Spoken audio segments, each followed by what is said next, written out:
আরে কাকা নাকি? নমস্কার। নমস্কার। এই রামু, তোমাকে না আমার মেয়ের পিছা ছাড়ার জন্য তোমাকে 10 লাখ টাকা চাইছি, 10 লাখ টাকা দিচ্ছি, তাও তুমি আমার পিছিয়ে দিতে কেন? হ্যাঁ, আরে কাকা তাই না, আমরা ছোট লোক হতে পারি কিন্তু আমরা গরিব না।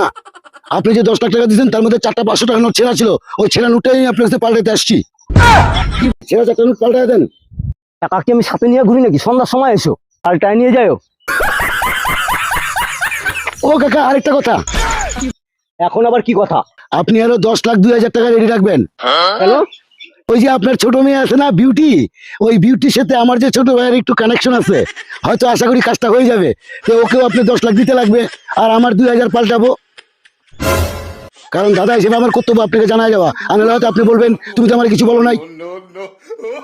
ও কাকা আরেকটা কথা, বড় লোক হয়েছেন ঠিক আছে, কিন্তু ছোট লোকই ব্যবহার করবেন না, এরপরে আর ছিঁড়া বাড়ি নোট দিবেন না।